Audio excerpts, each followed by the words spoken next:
Hello everyone, this is your host Vaibhav. In today's session of Daily Stock, we are going to discuss the financial earnings report of the Vertex Pharmaceuticals, which released its fourth quarter earnings for the fiscal year 2023 in February. And in it, it has reported that its revenues have grown, its net profit has grown, and its stock price has also grown in year-on-year terms, but in recent sessions we have seen some retracement happening on these higher levels. So we will see if there is still possibility of going long and earning profit in the stock, or if we should be holding our horses and wait for a better opportunity. So for that we have to consider the fundamentals as well as the technical aspects of the stock to get a better idea of what is happening in the business and what is happening in the financial markets to get a firm grip on the developments around it.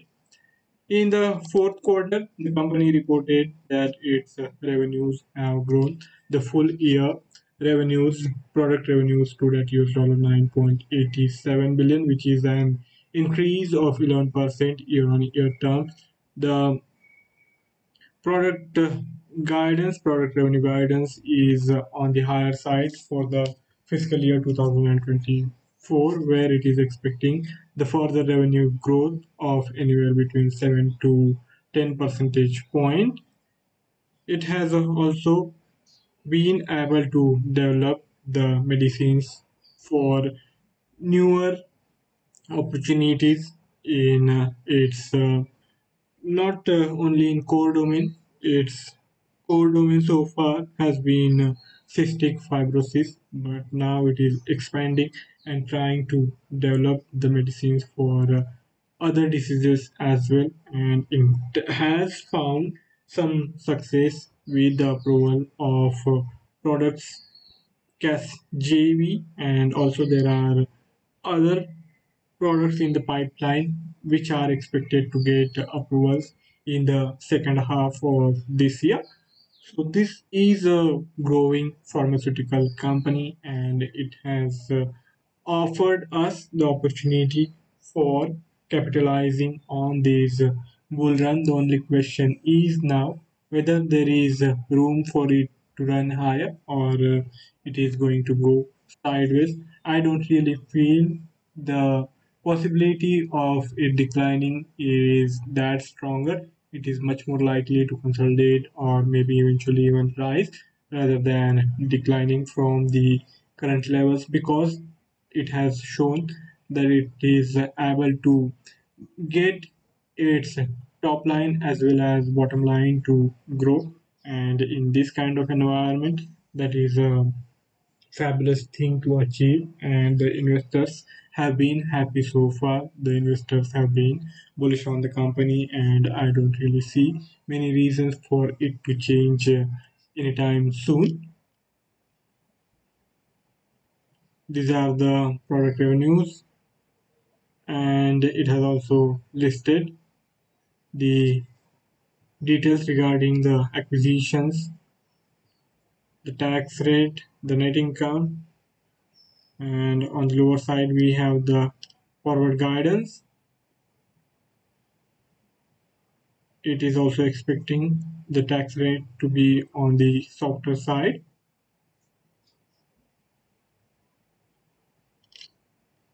All right. We are not going to go into the details of individual products because that will get too technical, and it will also take a lot of time for us to read and understand all these approvals related to the medicines it is offering for different diseases, for different medical conditions. It has also listed potential near-term launch opportunities.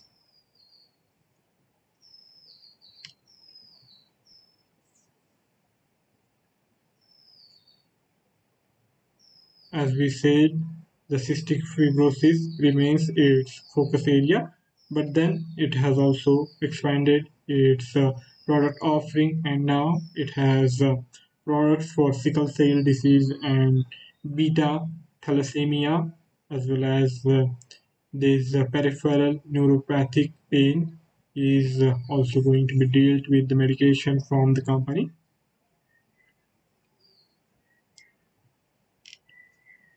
Acute pain, it has listed various diseases which it is targeting with its medications and its medicinal products to successfully deal and provide relief to the patients. In the course of doing that, of course, the company is going to benefit. Now we are looking at the consolidated statement of income. The product revenue for the quarter ended December 31st, 2023 stood at $2.5 billion, which is a growth of around 8 to 9% for the quarter in year-on-year terms.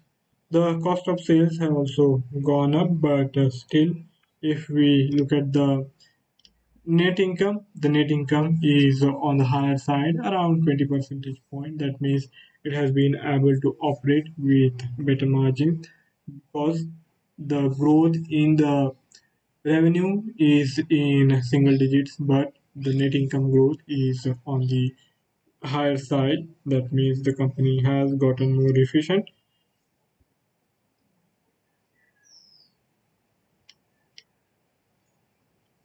Now, if we take a look on the balance sheet to understand what is happening on the cash flow side, because we don't really have the cash flow statement, so we will have to rely on the cash and cash equivalents listed in the balance sheet to see if the company is cash positive or cash negative. There has been growth in the cash and cash equivalents from $10.78 billion to $11.21 billion, and that marks around 5 percentage point growth, 4 to 5 percentage point growth in the cash and cash equivalent at hand. That means the company has been able to grow its cash pile, which is going to offer the company the cushion in the challenging scenario, and also it is going to be in a position to spend in the R&D segment if it sees newer opportunities in new product developments, new medicine developments.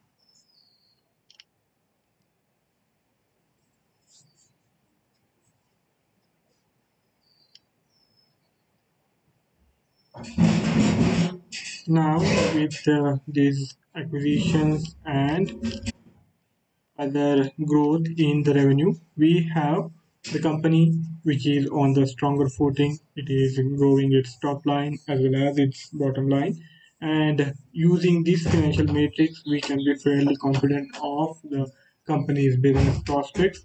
It is doing well, and that has also given hope to the investors, which have pushed its stock price higher in the recent quarters. But if we look at the stock price performance after the release of its earnings report in the February, it has been more of a sideways nature, and from those levels, it is now trading around 4 to 5 percentage points lower. But it's not a major thing. I think it is part of the consolidation in the medium term, because it from 340 to 440 in the span of 2 months. After that rally, it has gone sideways and it is swing higher than the prior swing high. Only after that we will get a confidence in its ability to consolidate and then start running on the higher side. But for the time being, I am seeing that the stock is in a correction phase, in a consolidation phase, and in this kind of environment, what we need to do is sit on the sidelines, give it more time for the consolidation phase, and if this retracement doesn't really deepen much, and if the stock decline is arrested around 380 390 price zone, and after that we see fresh buying emerging, which pushes the stock price higher, and then it remains stable over next few weeks. I think we will have a high probability bet of the vertex going to rise again and eventually crossing about 448. It's a near term swing high, but for that we will have to give it some time. I think the next few weeks are going to be crucial, and if we see the stock price performing as per our need for the confirmation of next leg on the higher side, then only we should go for the newer long trade, and then expect to profit in the eventuality of Vertex Pharmaceutical rising and rising beyond prior swing high. But for that, we do need to give it time, and we shouldn't be rushing to buy the stock at the current juncture.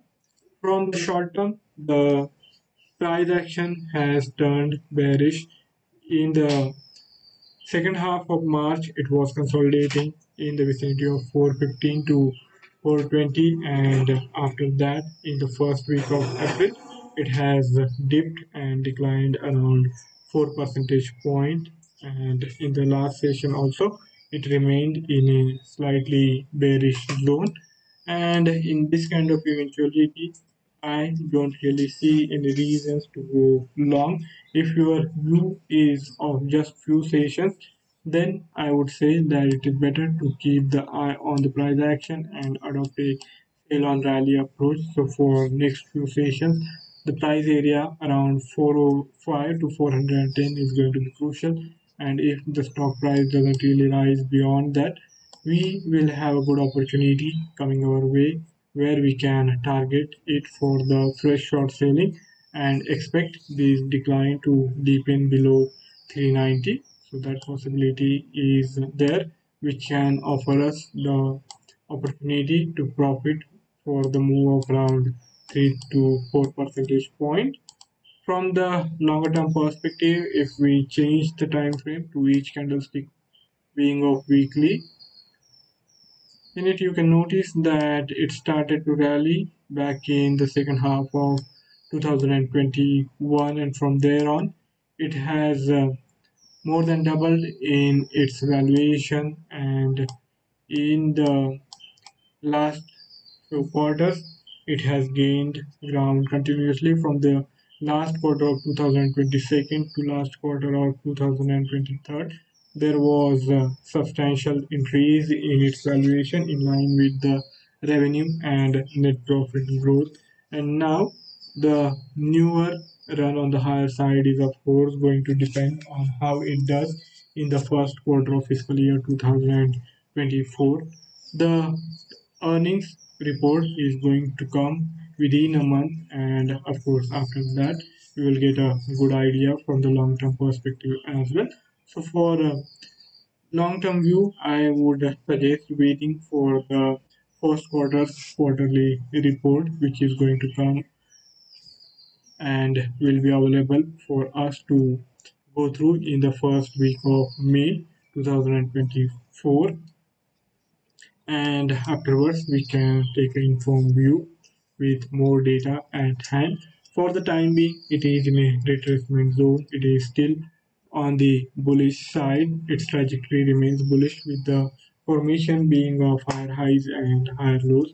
So we can go with the flow and keep looking for the opportunity to buy with buy on dips approach. But for the longer term, the prior swing high is around 10 percentage points lower. So if we go for the trade in the hope of it continuing to rally with the formation of higher highs and higher lows to continue, we will have to take quite a lot of risk of around more than 10 percentage point with the possibility of it continuing to rise. But as I said, the earnings report is going to be key for the ongoing trading opportunity, depending on how the price action is playing out at that point in time. So that's all from my side for today's session of Daily Stock, in which we consider the financial earnings report for the fourth quarter of 2023. And along with that, we have already seen its stock price performance as well. Now it's time for me to sign off for the day. If you have any query or any idea to share, do write to me in the feedback, and I would be more than happy to take the discussion forward. Thank you all for joining in. If you have found the session informative and useful for your trading purpose and decisions, do write to me in the feedback, and you can also like and subscribe to the channel where you will find equally interesting sessions on the different stocks as well as related to the commodity and forex market. Now I'm saying goodbye.